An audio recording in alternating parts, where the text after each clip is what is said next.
কি হলো মামা? থামলি কেন?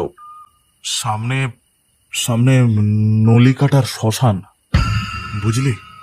তো কি হয়েছে ঝন্টু মামা? সাংঘাতিক জায়গা।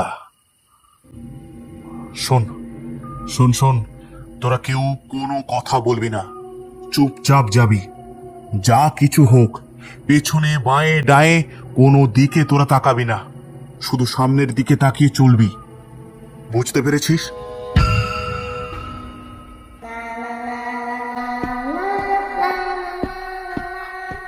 কে কে ওখানে? কে?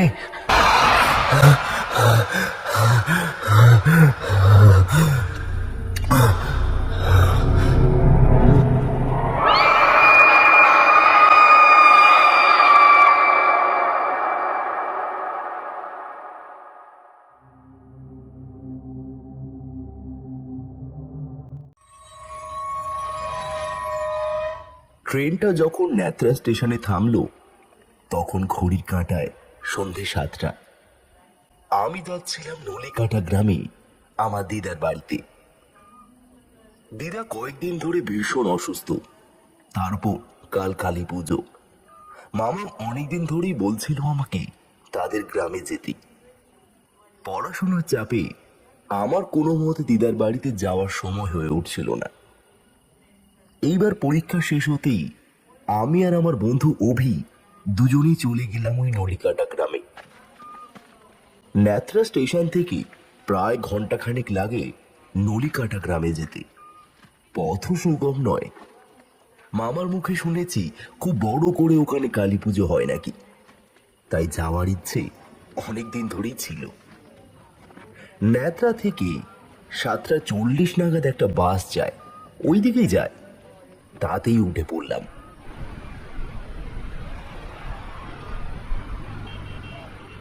বাসে যেতে যেতে কিছু লোকের সাথে তখন কথা হচ্ছিল আমার, তারাও ওই দিকেই যাচ্ছে। একজন বলল, নলিকাটা গ্রামে যাচ্ছেন, বাড়ি ফিরতে পারবেন তো? বাড়ি ফিরতে পারবো না মানে? ওখানে আমার মামার বাড়ি। কেলো করেছে, ওই জায়গায় মানুষ যায়, শালা ভূতের আড়ত ওখানে। আর একজন বলল, হ্যাঁ মশাই, ও ভয়ানক জায়গা। এই তো কিছুদিন আগে শুনলাম ওইখানের কোনো এক শ্মশানে মানুষ পোড়াতে এসে 15 জন জ্যান্ত মানুষ রাতারাতি মরেছে। তাদের বডিগুলো বট গাছের উপরে ফাঁসির মতো ঝুলিয়ে রেখেছে মশাই, কিন্তু কে রেখেছে তা জানা যায়নি। কি বলছেন আপনি? এরকম কোনোদিন হয় নাকি? ধুর, এই শ্মশানে মানুষ পড়তে এসে ওই অতগুলো মানুষ আপনা আপনি মরলো, এটা কিভাবে হয়? আরে ধুর মশাই, আপনি কেউ মরে? আসলে ওই শ্মশানটা ভালো নয়। আগে ওখানে খুব বড় করে কালী ঠাকুর উঠতো, কি একটা ঝামেলা হওয়াতে বন্ধ করে দিয়েছে। তারপর থেকে মশাই ওই শ্মশান খুব সাংঘাতিক হয়ে উঠেছে, এবং যে ওখানে মরা পোড়াতে যায় সে নাকি আর ফিরে আসে না। হ্যাঁ, না না না, এইরকম হয় নাকি কোনোদিন? আরে এমনি এমনি মরছে না, অনেক রহস্য আছে বাপু। সর্বপ্রথম কালী ঠাকুর প্রথমবারে তুললো, আর সেটা বিসর্জনও করলো না। উল্টে হারামজাদারা মদ খেয়ে উল্টে পড়লো মা কালীর মূর্তির গায়ে। মাটিতে পড়তেই মায়ের মূর্তি গেল ভেঙে। তারপরে শুরু হলো একে অপরের সাথে লড়াই। মায়ের বিসর্জন তো হলোই না, উল্টে ওই দিন একে অপরের সাথে কাটাকাটি করে কত মানুষ মরল। আর কিছু মানুষ গেল হাসপাতালে আহত হয়ে। কি মারপিট রে বাবা! ওর মধ্যে মন্দিরের পুরোহিত, ও নাকি ছিল, সেও মরেছে। পরের দিন বিচার হলো, থানার বড় বাবু এলো, সব কিছু সমাধান হলো। কিছুদিন পর জাঙ্গিপাড়ার গ্রাম থেকে কিছু মানুষ এলো মরা পোড়াতে। ব্যাস, আর কেউ ফিরল না। তারা এসেছিল 8 জন। সবাই মরে ঝুলে পড়লো বট গাছের উপরে ফাঁসির মতো।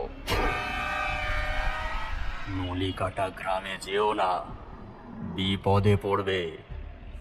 ও খুব সাংঘাতিক জায়গা। ওই নাও, তোমাদের নলি কাটার মোড় চলে এসেছে, ভেবে দেখো কি করবে।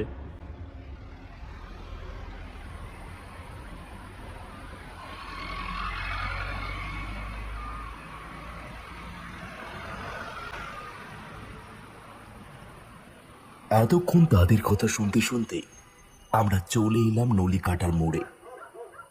বাসের ভাড়া মিটিয়ে গাড়ি থেকে নেমে গেলাম। আমার মনের মধ্যেই একটু ভয় হলো। সর্বনাশ, এ কোথায় এসে পড়লাম?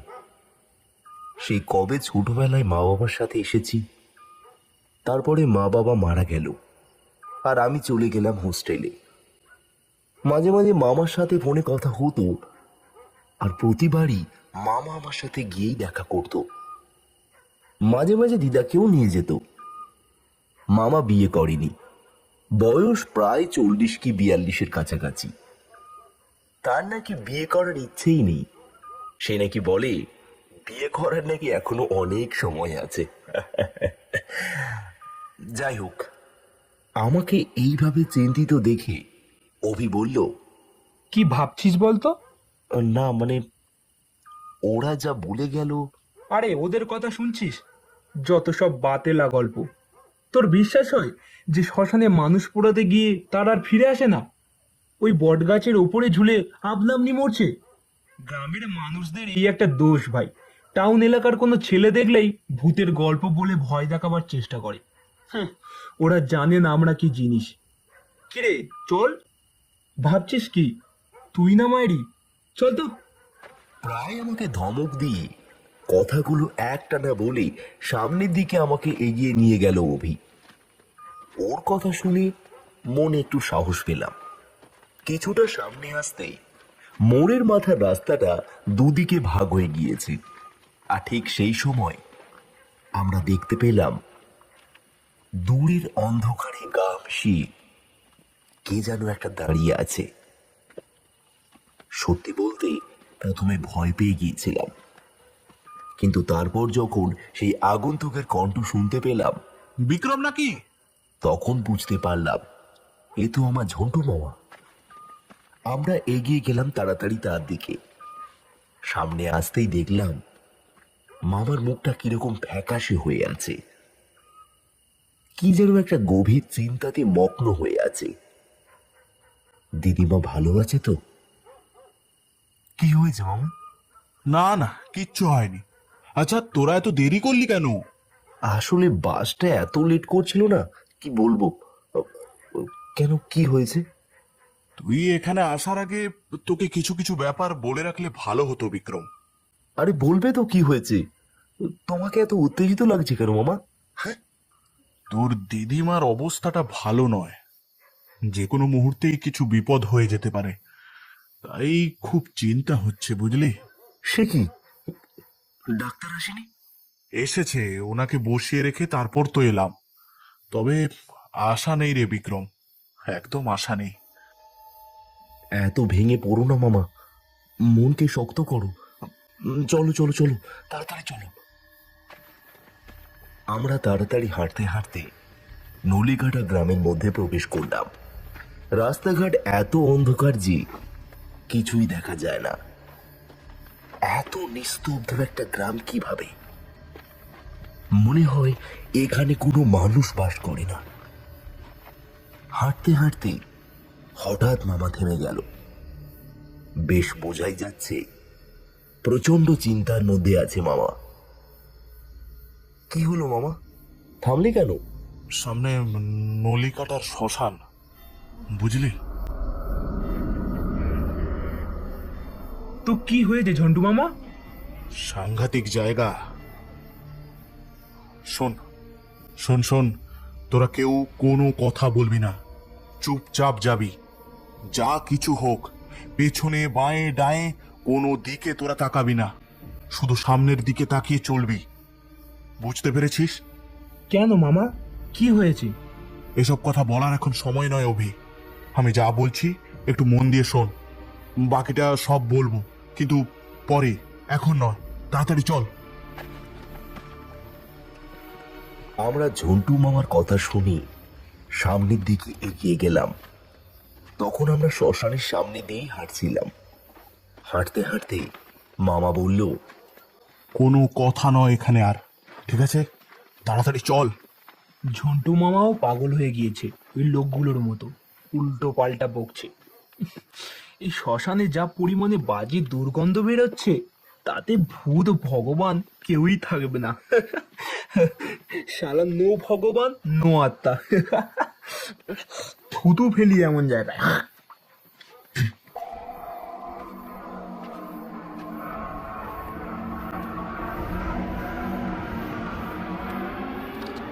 অভি থুতু ফেলার পরেই এক অদ্ভুত অবিশ্বাস্য ঘটনা ঘটল। এক মুহূর্তের জন্য ওই জায়গার আবহাওয়া নিমেষের মধ্যে পরিবর্তন হলো। ঠান্ডা হাওয়ার সাথে গাছের পাতাগুলো তরতর করে নড়তে লাগলো। রাস্তার ধুলোগুলো উঠতে শুরু করেছে।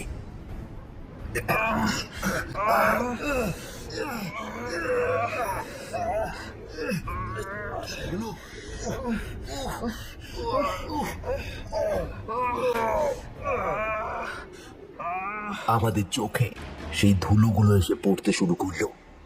আমরা কিছুই দেখতে পাচ্ছিলাম না। হঠাৎ কানে এলো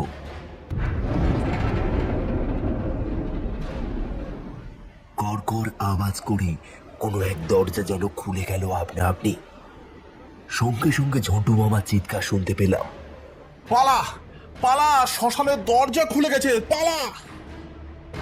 কথাটা বলেই মামা ছোটার উপক্রম করলো, কিন্তু হঠাৎ করেই আরো বীভৎস ঝড় উঠল, ধুলোর ঝড়। সেই ঝড়ের বেগে মাটিতে লুটিয়ে পড়ল মামা। ঠিক সেই সময় শ্মশানের ভিতর থেকে এক অদ্ভুত কণ্ঠের গর্জন শুনতে পেলাম।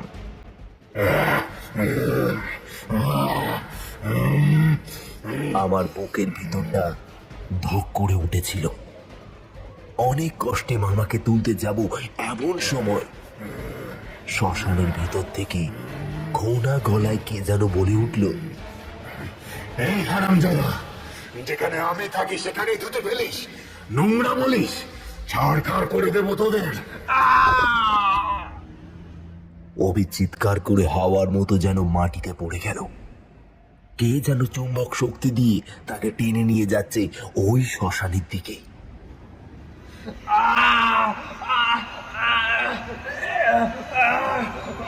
আমাকে বাঁচাও মামা, বিক্রম, বিক্রম বাঁচাও, বাঁচাও আমাকে। আমি আর মামা মিলে তাড়াতাড়ি করে অভির পাটা চেপে ধরলাম। তবে সেই চুম্বকের শক্তির কাছে আমরা যেন কিছুই না। আমরা মুখ থুবড়ে মাটিতে পড়লাম, কিন্তু অভির পা তাও ছাড়লাম না।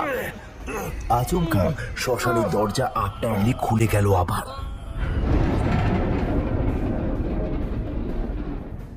শ্মশানের ভিতর থেকে আবারও শুনতে পেলাম সেই ভয়ানক কর্কশ গলা। যে শ্মশানে মা বিরাজ করেন, সেই শ্মশানের সামনে থুতু ফেলিস, তোকে বলি দিতে না পারলে আমার নাম যমরাজ নয়। আমাকে বাঁচা, আমাকে টেনে নিয়ে যাচ্ছে, বাঁচা আমাকে, বাঁচা। অভির পা ধরে আমরা মাটিতে ঘষতে ঘষতে শ্মশানের দিকে চলে যাচ্ছি। এমন সময় দেখি শ্মশানের দরজা বন্ধ হয়ে যাচ্ছে।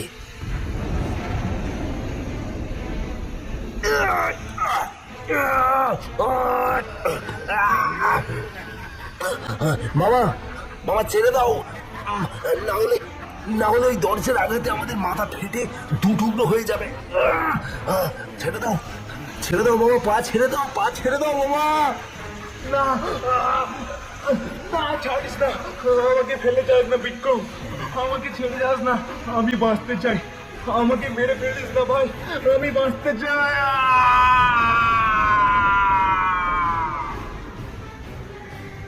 দরজার কাছে ঘষতে ঘষতে আমি আর মামা চলে এসেছিলাম। ঠিক সেই সময় দরজা বন্ধ হবার উপক্রম। ঠিক সেই মুহূর্তে আমি আর মামা বাধ্য হয়ে ওই পাটা ছেড়ে দিলাম।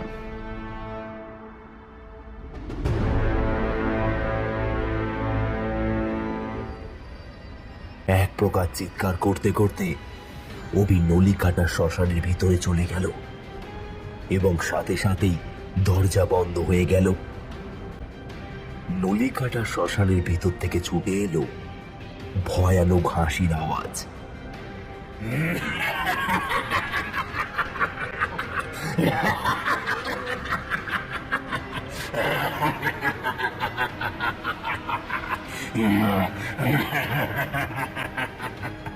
আমরা মাটি থেকে উঠে ভয়ে ছুটতে আরম্ভ করলাম দিদার বাড়ির দিকে।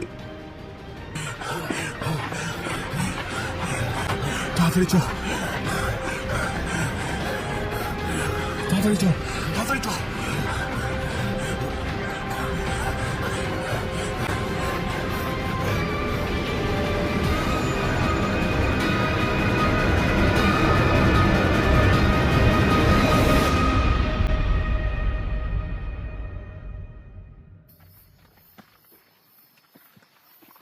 দিদার বাড়িতে আসতেই দেখলাম দিদা মরার মতো বিছানায় শুয়ে আছে। ডাক্তারবাবু বললেন যে আর কিছু মিনিট হয়তো তিনি জীবিত থাকবেন, তারপর তিনি হয়তো নাও বেঁচে থাকতে পারেন। মরার আগে আমাকে আর মামাকে দিদা কিছু বলতে চায়। আমরা তার ঘরে যেতেই দিদা আমাদের দেখতে পেয়ে বলল, দাদু ভাই, গত কয়েকদিন ধরে আমার দরজার সামনে কেউ যেন এসে দাঁড়িয়ে থাকে আর আর ফিস ফিস করে বলে, সময় হয়ে এসেছে বুড়ি, সময় হয়ে এসেছে, চলে এসো আমার সাথে বুড়ি, এই পৃথিবীতে তোমার সময় শেষ, চলে এসো, চলে এসো আমার সাথে। আজ সময় হয়ে এসেছে দাদু ভাই, তাই মরার আগে কিছু কথা আর একটা অনুরোধ করতে চাই। তুমি তুমি আমাকে কথা দাও, সে কথা তুমি রাখবে। আমি দিদার হাত ধরে বললাম, তুমি যা বলবে তাই করবো দিদা। আমি বলো বলো কি করব। আমাকে পুড়িয়ে দিও না, আমার দেহটা সমাধি হিসেবে রেখে দিও। কি বলছো মা? হিন্দু ধর্মে সমাধি দেওয়ার নিয়ম আছে নাকি? সব আছে, আর থাক বা না থাক, আমি যেটা বলছি সেটা করলে কি হবে শুনি। দাদু ভাই শোনো, আমার দেহটা খাটে করে নিয়ে নলি কাটার শ্মশানে গিয়ে ওখানে কোনো এক জায়গায় গর্ত করে সমাধি করে দিস। নলি কাটার শ্মশানে? হ্যাঁ, না না না না, কিছুতেই নয়, ওখানে কোনো মতেই যাওয়া যাবে না। তোমাকে আমরা গাড়ি করে কীর্তন খোলাতে নিয়ে যাব, চিন্তা করো না মা। আমাকে অন্য কোনো জায়গায় পুড়িয়ে দিলে আমি ধ্বংস করে দেব এই গ্রাম। আমার আত্মা থেকে যাবে এখানে, যতক্ষণ না আমি পিণ্ডদান নেব ততক্ষণ কারোর ক্ষমতা নেই আমার আত্মাকে এই গ্রাম থেকে সরানো। তাই আমাকে এই গ্রামের মধ্যে ওই শ্মশানের কোনো এক জায়গায় সমাধি দিয়ে দেখো কা। তুমি কেন ওইখানে নিজের দেহ রাখতে চাইছো মা? তার কারণ ওই ওই জায়গা তো আমার নিজের জায়গা থাকতে আমার আমার খুব ভালো লাগে খোকা। আমাকে আমাকে ওখানে রেখে দিয়ায়। জায়গাটা তোমার আর এখন নয় মা, সে জায়গা আমি বিক্রি করে দিয়েছি। তুমি তো জানো সেটা কেন। কি আর বলবো বলো তো। মামা আমার হাত ধরে বাইরে নিয়ে এলো, তারপর বলল, শোন, মা যা বলছে বলুক, আমরা কীর্তন খোলাতেই নিয়ে যাব মাকে। কিন্তু দিদা অনেক আশা করে বলল যে মামা না রাখলে। আর আর তাছাড়া অভি যে ওই শ্মশানের মধ্যে। ও আর বেঁচে নেই, ওর কথা ভুলে যা। ভুলে যাব? কি বলছো মামা? ওর বাড়িতে আমি কি জবাব দেব? আচ্ছা, একটা কথা বলতো, তোকে আর অভিকে এখানে আসতে কেউ দেখেছে বা কেউ জানে কি? না, কয়েকদিন ধরে ওর বাড়ির লোকের সাথে ও ঝগড়া হচ্ছিল, তাই জন্য ও কাউকে কিছু না বলে আমার সাথে এখানে চলে এসেছে। বাহ, তবেই মঙ্গল। শোন, আমরা নলি কাটার শ্মশানে গেলে বিপদে পড়ব। ওখানে যে যায় সে আর ফিরে আসে না। এমন সময় ডাক্তারবাবু এসে খবর দিল যে দিদার নিঃশ্বাস নিতে কষ্ট হচ্ছে এবং সে নাকি আমাকে কিছু বলতে চায়। আমি তাড়াতাড়ি করে ঘরে যেতেই দিদা আমাকে বলল, আমার কথা রাখবি তো দাদু ভাই? হ্যাঁ, কথা দিচ্ছি রাখবো। আমরা তোমার দেহ পুড়িয়ে দেব না, ওই শ্মশানই তোমাকে সমাধি দেব, কথা দিলাম। এই কথা শোনা মাত্রই দিদার মুখে হাসি ফুটল এবং তারপরেই তার দুই চোখ বন্ধ হয়ে গেল। আমি বুঝতে পারলাম দিদা আর বেঁচে নেই। বুকটা ঠান্ডা হয়ে গেল আমার। মামা ফুঁপিয়ে কেঁদে উঠল সেই সময়। আমার চোখ থেকেও টস টস করে জল পড়তে লাগলো। মিনিট 20 পরেই গ্রামের কিছু লোক জড়ো হলো, কিন্তু তারা কেউ নলিকাটা শ্মশানে যেতে চায় না এবং আমাদের বারণও করল যাতে আমরা দিদার মৃতদেহ নিয়ে ওখানে না যাই। তবে দিদার কথা আমি ফেলতে পারলাম না। গোপালগঞ্জ গ্রাম এই নলিকাটা গ্রামের পাশেই। সেখানে বৈতরণী সমিতি আছে, যেখানে সৎকার করানোর জন্য কিছু লোক আছে। মামা তাদেরকে ডাকলো। মিনিট 20 মধ্যে তারা এসে উপস্থিত হলো। প্রথমটাতে তারা কেউ ওই শ্মশানে যেতে রাজি হচ্ছিল না, কিন্তু পরে অনেক বুঝিয়ে মোটা টাকা নেওয়ার পর তারা রাজি হলো।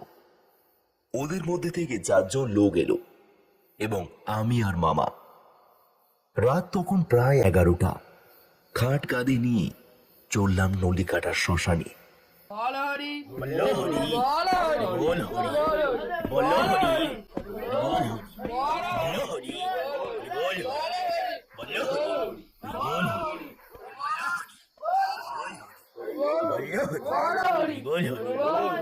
অমাবস্যার রাত, তার উপর কুয়াশা, পথে কোনো জনমানব নেই।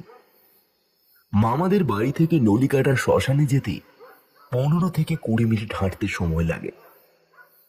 ওদের সর্দার তখন খাট কাঁধে নিয়ে তাদের লোকেদের সাথে কিছু কথাবার্তা বলছিল। আরে মরে গেলে মানুষের দেহ অনেক ভারী হয়ে যায়, এইরকম একটা গল্প তোদের তো আমি আগেও বলেছিলাম, মনে নেই তোদের? আরে মনে আছে তো কালিদা, মনে আছে। ওই কি যেন নাম বটে, বলো না। হ্যাঁ, মহেশের মহাযাত্রা। আহা, কি সুন্দর গল্প গো, কি সুন্দর গল্প। আরে এইরকমই তো অমাবস্যার রাত ছিল বটে, তার উপর কুয়াশা। একদম মিলে গেছে গো গল্পের সাথে কালিদা, একদম মিলে গেছে। ওই জন্য তো বলছি, মরে গেলে জননী বসুন্ধরার টান বাড়ে। আমাদের এই শীতে গলদঘম্য হয়ে যেতে হবে। এই, চুপ করে আছিস কেন তোরা? বল, বলো হরি, হরি বল, বলো হরি, হরি বল, বলো হরি, হরি বল, বলো হরি, হরি বল, বলো হরি, হরি বল, বলো হরি, হরি বল। খানিকটা আসার পর ক্লান্ত হয়ে খাট নামালো বৈতরণী সাঁতার কালিদা। তারপর মামাকে উদ্দেশ্য করে বলল, বাপরে বাপ, কি ভারী! ও ও বাবা রে, ও বাবা, জান বার হয়ে গেল। বলি, ও ঝন্টুদা, ঝন্টুদা, মহেশের মহাযাত্রার মতো আমাদের টাকাটাও আর একটু বাড়িয়ে দাও না। এই দেবে নাকি? হ্যাঁ, বাজে না বকে তাড়াতাড়ি চল। আরে মজা করছি, মজা করছি। তুমি রেগে যাচ্ছ কেন গো ঝন্টুদা? হ্যাঁ? আসলে আমি তো সেই ত্রিলোচন পাকরাশি, কি তাই না? বল না। এই সময় মজা করছিস তুই? এটা মজা করার সময় নাকি? আমরা শ্মশানের খুব কাছাকাছি এসে পড়েছি। ঠিক এই সময় আমাদের চোখে পড়ল কুয়াশার মধ্যে থেকে একটা আব ছায়া আমাদের দিকে এগিয়ে আসছে। কালিদা চমকে উঠল, বলল, ওই দেখ, ওটা কে আসছে? এদিকে, এইদিকেই তো আসছে। ওখানায় ওটা কে? ও কালিদা, ইয়ে তো গল্পের সাথে মিলে যাচ্ছে বটে। চোখে এত ভুল দেখছিস কেন বলতো? সত্যি বলছি ঝন্টুদা, ওইখানে কেউ দাঁড়িয়ে ছিল। না না, কেউ নেই ওখানে। তাড়াতাড়ি পা চালা। বিক্রম, হ্যারিকেনের আলোটা আর একটু জোরে দে তো। আমিও কিন্তু দেখতে পেয়েছি কেউ একটা ওখান থেকে আসছিল। হ্যারিকেনের আলোটা বাড়িয়ে দিতে সত্যি আবারও দেখতে পেলাম সামনে কোনো আব ছায়া আমাদের দিকে এগিয়ে আসছে। গাটা শিরশির করে উঠল আমার। কাছে আসতেই দেখলাম এক মহিলা, বেশভূষায় দারিদ্র ছাপ স্পষ্ট, চাপা গায়ের রং, উস্কো খুস্কো চুল। আমাদের দেখতে পেয়ে হঠাৎ করে রাস্তায় শুয়ে পড়ল। তারপর বলল, আমার ছেলেটা ওই শ্মশানে পড়ে আছে। বাবু, দয়া করে ওকে বাঁচান, ওকে বাঁচান বাবু।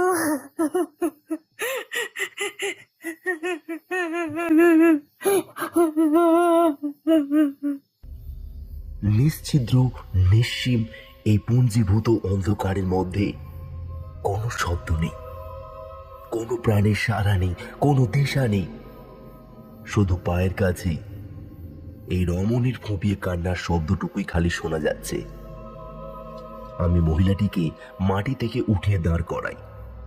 তারপর বলি, আপনার ছেলে ওই শ্মশানে কি করছে? আমার স্বামী আজ সকালে মারা গিয়েছে। আমরা উত্তর পাড়া থেকে আসছি। কেউ আমার স্বামীকে সৎকার করতে চাইছে না, তাই জন্যে আমি একাই আমার স্বামীকে কাঁধে করে নিয়ে আসি এখানে। আমার একটা 11 বছরের ছেলে আছে, তাকে বসিয়ে রেখে আমি শ্মশানের বাইরে আসি যদি কারোর সাহায্য পাই। তবে কাউকে দেখতে না পেয়ে আমি যখন আবার শ্মশানে যাই, ঠিক সে সময় দেখি আমার স্বামী ওখানে নেই, আর আমার বাচ্চাটা বটতলার গাছের মাথার এক মোটা ডালের ওপরে শুয়ে আছে। ওকে কত করে ডাকছি, কিন্তু কিন্তু সাড়া দিচ্ছে না। আমি গাছে উঠতে পারি না, তাই ছুটতে ছুটতে এই রাস্তা ধরে এলাম। বাঁচান, আমার ছেলেটাকে বাঁচান বাবু, বাঁচান। মহিলার কথা শুনি আমার খুব মায়া হলো। বেচারা এলো তো এলো, এই শ্মশানে এলো, আর কোনো জায়গা পেল না। কালিদা আমার পাশ থেকে বলল, আরে আরে, কাঁদবেন না আপনি, আমরা ওই শ্মশানেই যাচ্ছি, দেখছি কি করা যায়। কিন্তু আপনার স্বামী ওইখান থেকে নিরুদ্দেশ হয়ে গেল কি করে, সেটাই তো আমার মাথায় আসছে না। হ্যাঁ? আর ছেলেটা বট গাছে ডালের ওপরে শুয়ে আছেই বা কেন? আমি আমি নিজেও জানি না বাবু। আমি তো এর আগে এই গ্রামে কখনো আসিনি। পেটে খুব ব্যথা করছে, প্রচন্ড যন্ত্রণা করছে। দয়া করে আমার ছেলেটাকে বাঁচান, বাঁচান। এই তাড়াতাড়ি খাট তোলো, চলো চলো, আপনিও আসুন আমাদের সাথে। কিন্তু খাট তুলতে গিয়ে এক মহা মুশকিলে পড়লাম। কোনো মতে খাট আর উঠছে না। চারজন লোক শরীরের সমস্ত শক্তি দিয়ে খাট তোলার চেষ্টা করছে, কিন্তু কোনো মতে খাট আর উঠছে না। শেষে আমি আর মামা গিয়েও ওদের সাথে দিদার খাটটা তোলার চেষ্টা করলাম, কিন্তু কোনো মতে খাট উঠছে না। আরে এ ছেলে খেলা হচ্ছে নাকি? হ্যাঁ, খাট উঠছে না কেন? বলি তোরা খাস না নাকি? হ্যাঁ, ওহ বাবা রে, ও আমি নিজেই তো হাঁপিয়ে পড়েছি। এই চল আর একবার চেষ্টা করি, চল চল চল। এমন সময় মহিলাটি এগিয়ে এসে খাটে হাত দিতেই এক অবাক কাণ্ড ঘটল।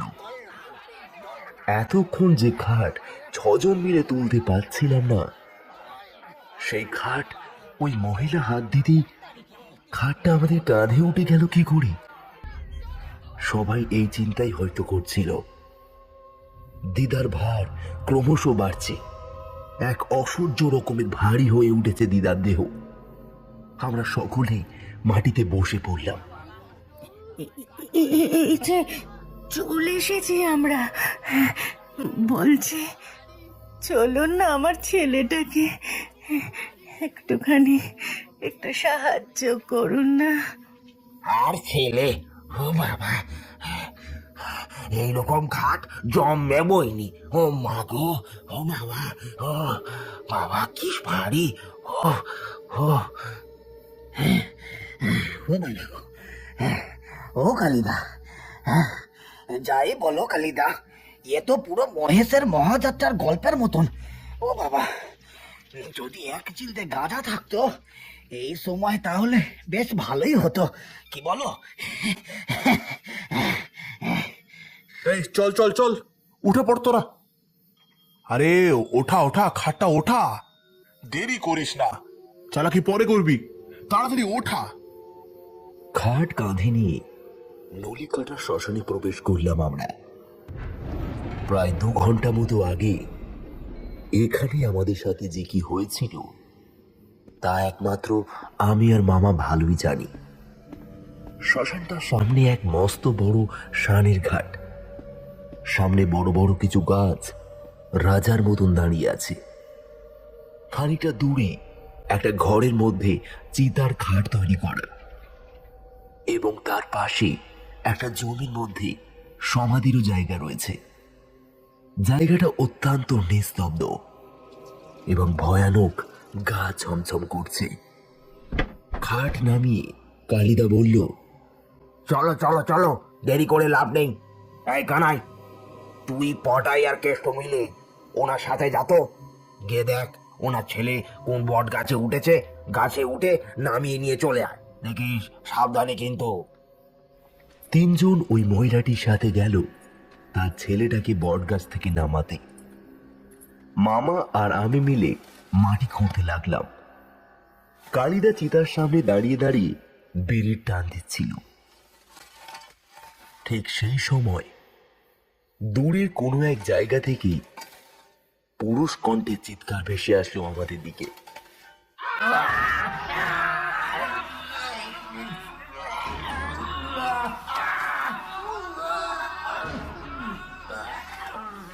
আমরা চমকে উঠেছিলাম। কালিদা চোখ বড় বড় করে বলল, এটা তো পটাই, কেষ্ট আর কানাইয়ের গলা। কি হলো ওদের? আমরা 3 জন মিলে ছুটে গেলাম সেই দিকে যেখান থেকে চিৎকারটা ভেসে আসছিল। খানিকটা ছুটে যেতেই কালিদা হাত নেড়ে বলল, এখান থেকে মনে হচ্ছে চিৎকারটা ভেসে এসেছিল, আমি শুনেছি ঝন্টুদা। আমরা চারিদিকে তাকিয়ে দেখতে লাগলাম। এমন সময় পাঁজরে একটা মৃদু গোত্তা খেয়ে মামার দিকে তাকালাম আমি। দেখলাম তার চোখ সামনের দিকে। আমি আর কালিদা সেই দিকে তাকাতেই চমকে উঠলাম। তিনজন মানুষ বটগাছের ডালের উপরে ঝুলছে, যেন কেউ গলায় দড়ি বেঁধে তিনজনকে ডালের উপরে ঝুলিয়ে দিয়েছে। হৃৎপিণ্ড মুহূর্তের জন্য স্তব্ধ হয়ে যায় আমার। কি করে হলো? মামা আতকে উঠে বলল, আমি বলেছিলাম, বারবার করে বলেছিলাম এখানে না আসতে। শুনলি না তো বিক্রম? তোর দিদার কথা রাখতে গিয়ে আমাদের নিজেদের প্রাণটাও এবার যাবে। এখানে এখানে যে আসে সে আর ফিরে যেতে পারে না, বুঝেছিস? আরে এ কি সর্বনাশ হলো! আমার সঙ্গীদের এই কি অবস্থা! হে ভগবান, হে রাম! আর আর- আর সেই মহিলাটা কোথায় গেল? হ্যাঁ, উনি বলল যে ওনার ছেলে ওই বট গাছের ওপরে আছে। হ্যাঁ, সে গেল কোথায়? হ্যাঁ, হে মা মনসা মা, কোথায় গেল? ও বাবা, সেটাই তো ভাবছি, ওই মহিলাটা গেল কোথায়? কোথায় গেল? আমি বলি কি বিক্রম, তোর দিদা যা বলেছে বলুক, সে মারা গেছে। ও আর ভেবে লাভ নেই। দিদার খাটটা নিয়ে চিতার সামনে চল বিক্রম। ওখানে তোর দিদার দেহ রেখে ওই সামনের বাঁশঝাড়ে গিয়ে বাঁশ কাঠ কেটে আনি। দেরি করিস না, চল চল বিক্রম। কালিদা বাকি তিনজনকে গাছ থেকে নামিয়ে আনলো এবং তাদের দেহটাও ওই চিতার সামনে রাখা হলো। ডুকরে কেঁদে উঠল কালিদা। আমরা তাকে কোনোভাবে সামাল দিলাম। তারপর আমি, কালিদা আর মামা দিদাকে চিতার খাটের উপর রেখে সামনে গেলাম বাঁশকাঠ গুড়িয়ে আনতে। একে অমাবস্যা, তারপর মারাত্মক ঠান্ডা। চারিদিকে এত অন্ধকার আর এত কুয়াশা যে কিছুই দেখার উপায় নেই। অনেক কষ্টে পা প্রায় ঘষে ঘষে এগোচ্ছি আমরা। সবার পেছনে আমি ছিলাম। ঠিক এমন সময় আমার মনে হলো কে যেন আমাদের পিছন থেকে এই মাত্র হেঁটে সামনের দিকে চলে গেল। আমি পিছনে তাকাতেই কাউকে দেখতে পেলাম না। বুকটা ধুকপুক করতে লাগলো। আকাশের দিকে একবার আমি তাকাই, আর তখনই ব্যাপারটা আমার বোধগম্যতার মধ্যে আসে। সমস্ত চরাচর কেমন যেন এক বিস্তীর্ণ নিঝুম স্তব্ধতায় কুঁকড়ে আছে। শুধু যে আলো নেই তা নয়, শব্দও নেই। ঘোর অমানিসা, যেন কোনো এক বিপর্যয়ের আশঙ্কার মুখ। কালিদা আর মামা কয়েকটা বাঁশ ও কাঠ মাটিতে পড়ে থাকায় সেগুলো গড়িয়ে নেয় এবং কিছু শুকনো কাঠ গাছ থেকে ভেঙে নেয়।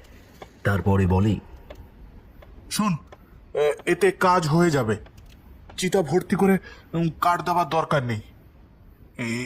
এমনিতেই ভয় হাত পা কাঁপছে আমার। কাঠ কুড়িয়ে আনবার আর কোনো ক্ষমতা নেই আমার। ঠিক বলেছ, চলো তাড়াতাড়ি পুড়িয়ে দিয়ে এখান থেকে চলে যাই। কি থেকে কি হয়ে গেল! হে মা মনসা মা, মাগো মাগো রক্ষা করো মা। হাঁটতে হাঁটতে শ্মশান ঘাটের দিকে যাচ্ছি, এমন সময় আবারও মনে হলো আমার পিছনে কে যেন দাঁড়িয়ে আমাকে দেখছে।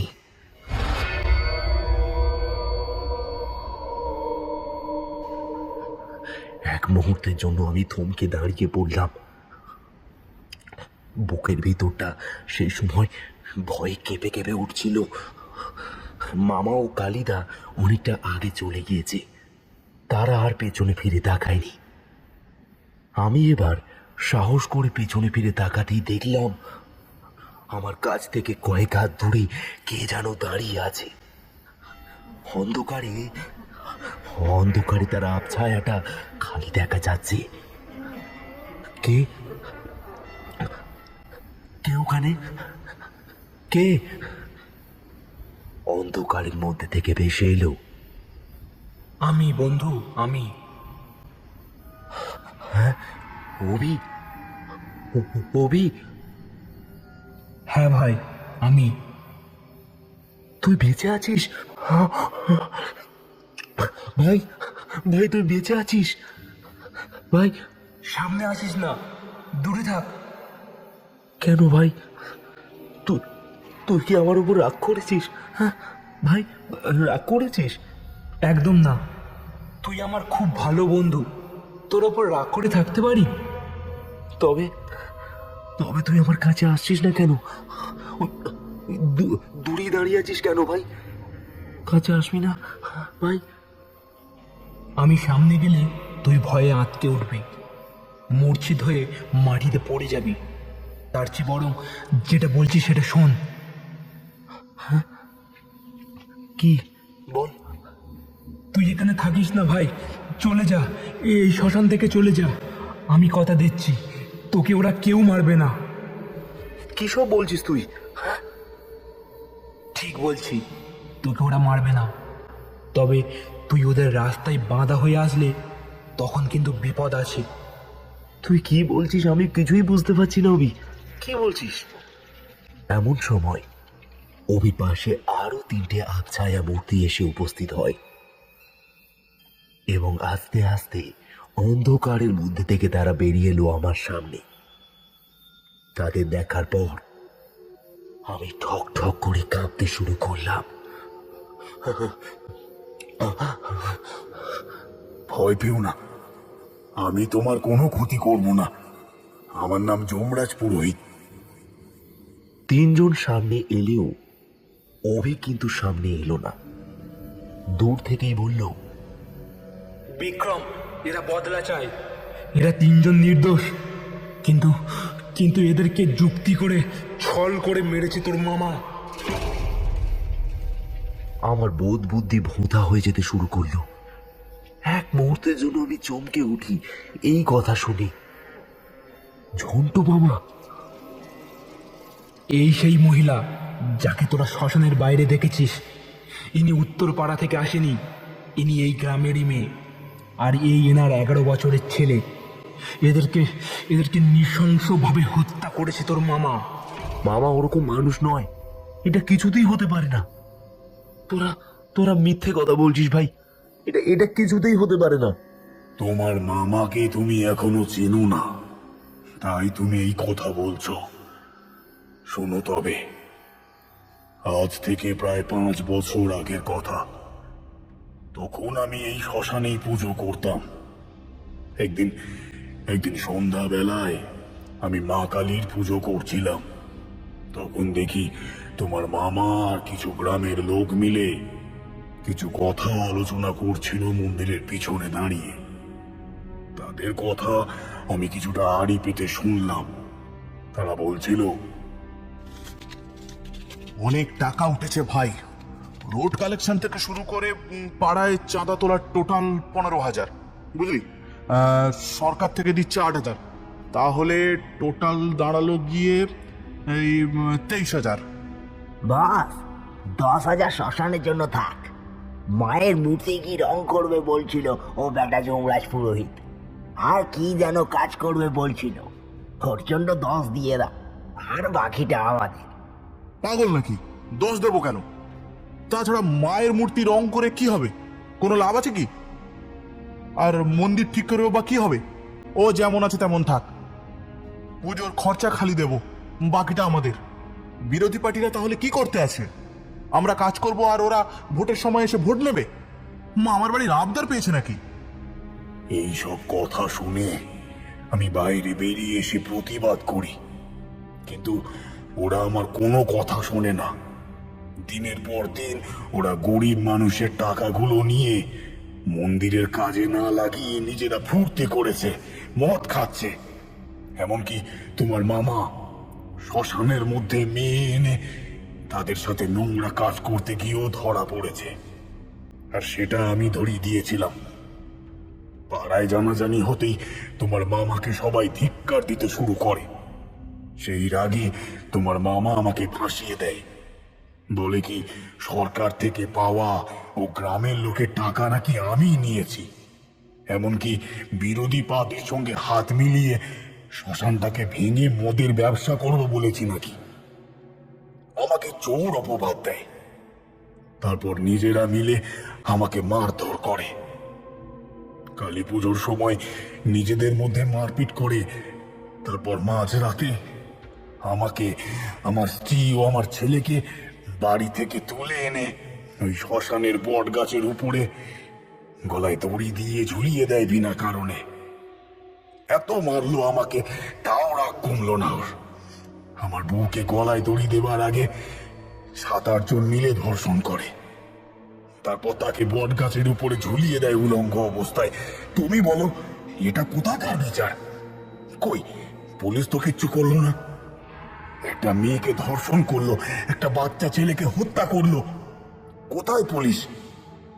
পুলিশ তো এসে কোনো সমাধান করলো না। উল্টে পরের দিন কালী পুজোর বিসর্জনে পুলিশ নিজে এসে মদ খেতে লাগলো ওদের সাথে। আমরা আমরা ওই গাছের গোড়ায় বসে সব দেখলাম। এত পাপিষ্ট মন তোদের! তাই আর রাগ সহ্য করতে পারলাম না। প্রতিজ্ঞা করলাম যে এই শ্মশানে পা রাখবে সে আর বেঁচে ফিরে যেতে পারবে না। তোমাদের মামাদের দলের বাকি পান্ডাদেরও আমরা কবেই শেষ করে দিয়েছি। এমনকি মরার আগে তোমার দিদার শরীরে আমার স্ত্রী প্রবেশ করেছিল, যাতে তোমরা ওনার দেহটাই নলিকাটা শ্মশানে আনতে পারো। আর আমাদের শেষ শিকারকে আমরা বধ করতে পারলেই তবেই আমাদের আত্মার শান্তি পাবে। আমি হাঁ করে কথাগুলো শুনছিলাম সেই সময়। মামা এইরকম নোংরা একটা কাজ করতে পারে সেটা ভাবতে পারিনি। মনের মধ্যে কেমন যেন মায়া হলো ওদের ওপর। জানি না এর পরে কি হবে, তবে যেমন কর্ম তেমন ফল, এই ভেবে আমি ওদের সাথ দিলাম। বললাম, আমাকে কি করতে হবে? কি করলে তোমরা আমার মামাকে শেষ করতে পারবে বলো? ওদের মুখে যেন হালকা হাসি ফুটল।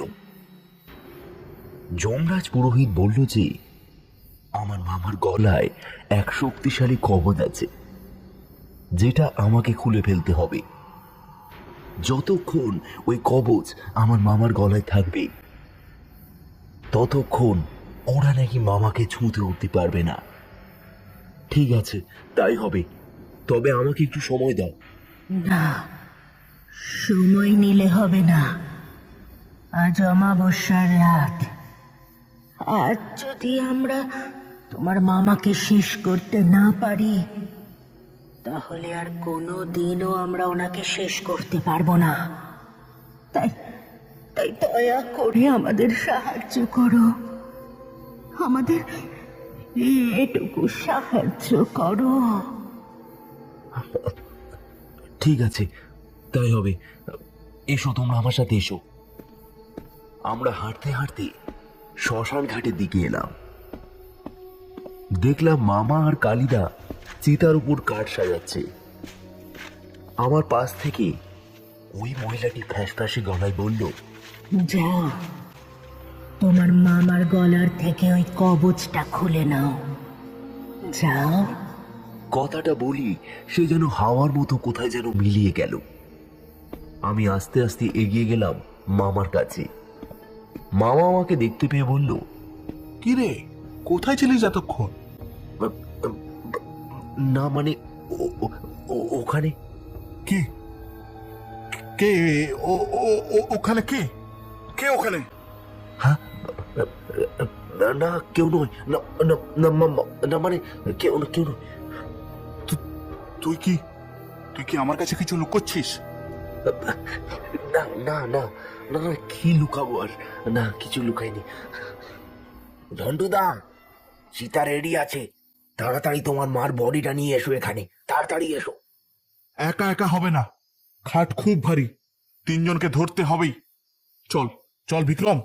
এই একটাই সুযোগ আছে মামার গলা থেকে ওই কবজটা ছিঁড়ে ফেলার। তবু মন কেন জানি না সায় দিচ্ছে না। মামা আমাকে ছোটবেলা থেকে মানুষ করেছে, আমাকে ভালোবাসে, তার ক্ষতি এইভাবে করি কিভাবে? আর সত্যি কি মামা ওই কাজের সাথে যুক্ত, নাকি ওরাই মিথ্যে কথা বলছে? মামাকে বিনা অপরাধে মারবে বলি। মাথায় কিছুই আসছে না, কি করব বুঝতে পারছি না আমি। কি হলো? আয়, দাঁড়িয়েছিস কেন? দেরি করিস না, এই জায়গাটা ভালো নয়, তুই তো জানিস। আমি এগিয়ে গেলাম মামার দিকে।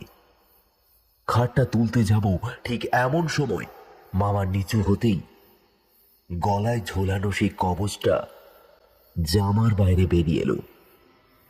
আমি ভাবছি কবচটা খুলবো না খুলবো না। এইসব ভাবতে ভাবতে হঠাৎ কি মনে হতেই কবচটা টেনে খুলে দিলাম মামার গলা থেকে। অমনি মামা খাট ছেড়ে চিৎকার করে বলল, না, হে, কি করলি বিক্রম, কি করলি?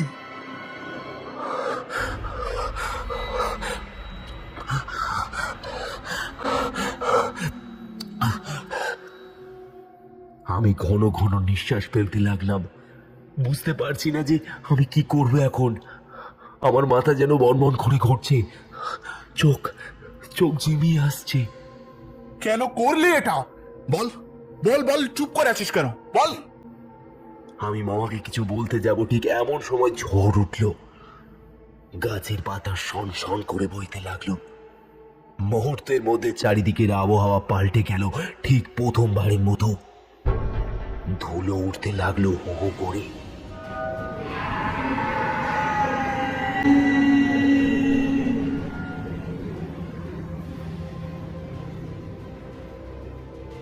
সেই ঝড়ে মিশে ঘূর্ণির মতন ঘুরতে থাকে সেই আগ ছায়াগুলো। মামা ঠিকরে পড়ে যায় মাটিতে। আমি মামাকে তুলতে যাব, ঠিক সেই সময় আমার মাথার উপর থেকে কে যেন লাফিয়ে এসে পড়লো মামার উপরই।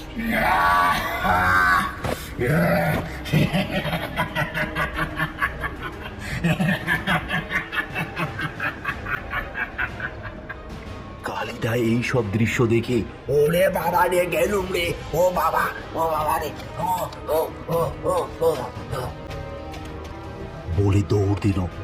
আমি পেছন ফিরে দেখলাম তিনটে আবছায়া মূর্তি মামার সামনে দাঁড়িয়ে আছে। আজ তোকে মেরে ওই বট গাছের উপরে ঝুলিয়ে রাখবো, ঠিক যেমন 5 বছর আগে আমাদের ওই বট গাছে ঝুলিয়ে রেখেছিস তুই।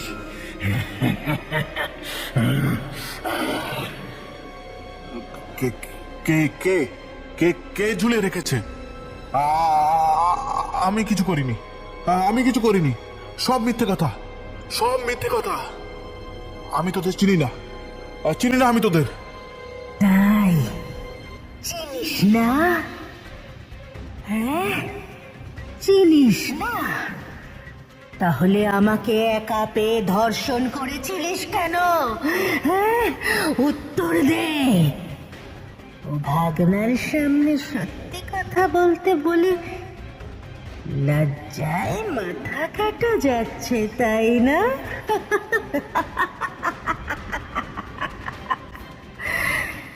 তোর ভাগনা আগে থেকে সব জানে, বুঝলি? তোর ভাগনা আগের থেকে সব জানে। আর চিনতে পারছিস? ওকে ছাড়বে না মা, ও আমাকে, আমার বাবাকে, তোমাকে হত্যা করেছে। ওকে ছাড়বে না মা, কিছুতেই ছাড়বে না। মামা আমার দিকে ফ্যাকাশে দৃষ্টিতে তাকায়। সে যে অত্যাধিক ভয় পেয়েছে তা তার রূপ দেখে বোঝা যাচ্ছে। আমি এক সাইডে সরে এলাম। মামা আস্তে আস্তে উঠল এবং তারপরই দ্রুত ছুটতে লাগলো মন্দিরের দিকে। তিনজন আবছায়া খিলখিল করে হাসতে লাগলো সেই সময়।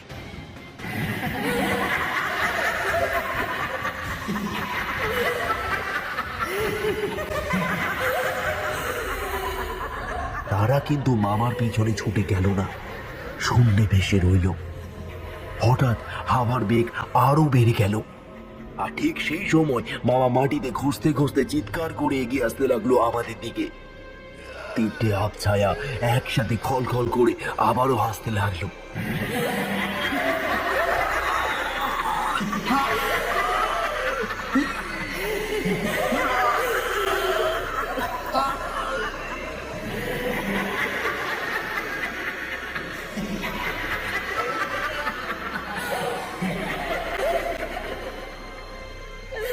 আমার সমস্ত চৈতন্য জুড়ে ঝড় ওঠে, কাল রাত্রির মহাঝড়। শ্মশানের আগুন আকাশ বাতাস জ্বালিয়ে গলিয়ে সেই তিনজনের আবছায়া এবার নিজেদের রূপে ফিরে এলো। তাদের দেখে মামা হাত জোর করে তাদের পায়ের সামনে পড়ল। আমাকে ছেড়ে দাও, আমাকে ছেড়ে দাও, আমাকে ছেড়ে দাও। আমি অন্যায় করেছি, আমাকে ছেড়ে দাও। সব দোষ আমার। হ্যাঁ হ্যাঁ, আমাকে ছেড়ে দাও। হ্যাঁ, সব দোষ আমার। আমার ভুল হয়ে গিয়েছে, আমাকে ক্ষমা করে দাও, ক্ষমা করে দাও। আমাকে ছেড়ে দাও, ছেড়ে দাও আমাকে। ছেড়ে দেবো তোকে কুকুরের বাচ্চা, ছেড়ে দেবো তোকে। তুই বেঁচে থাকলে আমরা কি করে মুক্তি পাবো? হ্যাঁ বল, তোকে ছেড়ে দেবো আমি? মুক্তি পাবো, আমরা মুক্তি পাবো। ওকে মেরে দিলে তো সব শেষ, ও তো মুক্ত হয়ে যাবে। ওকে বাঁচিয়ে রাখতে হবে, তিল তিল করেও মরবে। হ্যাঁ, তিল তিল করেও মরবে। ওর দুই চোখ, ওর দুই হাত, দুই পা, এমনকি ওর লিঙ্গ সব কেটে এই শ্মশানে পুড়িয়ে দেব। তবে ওকে শেষ করব না, এইভাবে ফেলে রেখে দেব। কষ্টে যন্ত্রণায় ছটফট করবে ও। মারলে তো সব শেষ, তাই না?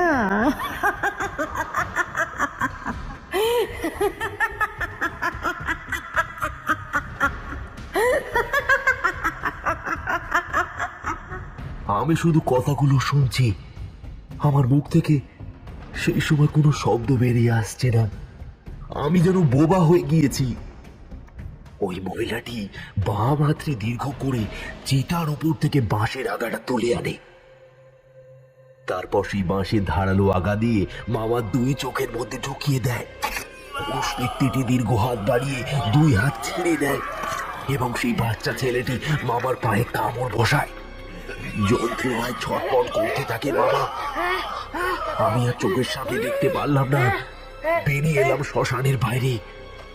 শ্মশানের ভিতরে তীব্র মামার চিৎকার শুনতে পাচ্ছি, আর তার সাথে খলখল করে একসাথে হাসছে সেই ব্রাহ্মণ পরিবার।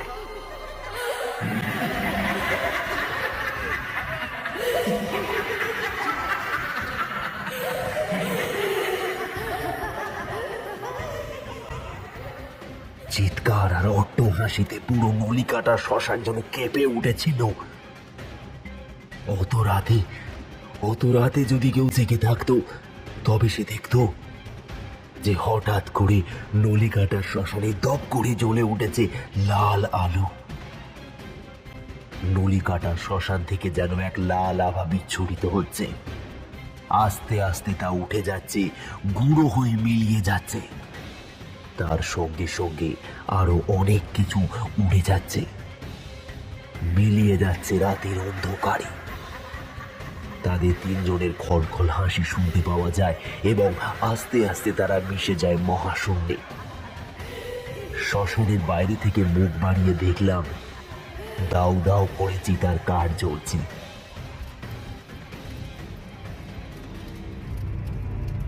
বুঝলাম দিদার দেহ ওরাই জ্বালিয়ে দিয়েছে। মাথা নিচু করে অনেকক্ষণ ভাবছি কি করব। ঠিক সেই সময় কে যেন আমার কাঁধ খামচে ধরল। আমি চমকে উঠি প্রথমে, তারপর সে আগন্তুকের গলায়, বিক্রম, আমি অভি। কথাটা শুনেই পিছনে তাকাতেই দেখি অভি আমার সামনে দাঁড়িয়ে আছে। আমি অবাক হয়ে গিয়েছিলাম। অভি, অভি তুই? আমি ভাবতে পারছি না যে তুই বেঁচে আছিস ভাই। ওরা আমায় কিছু করেনি, আর এখানে থেকে লাভ নেই। ভোর হতে যাই। নেতারা স্টেশনে যেতে যেতে পুরোপুরি ভোরের আলো ফুটে যাবে, আর ট্রেনও পেয়ে যাব। আমরা দুই বন্ধু হাঁটতে হাঁটতে চলে গেলাম নেত্রা স্টেশনের দিকে।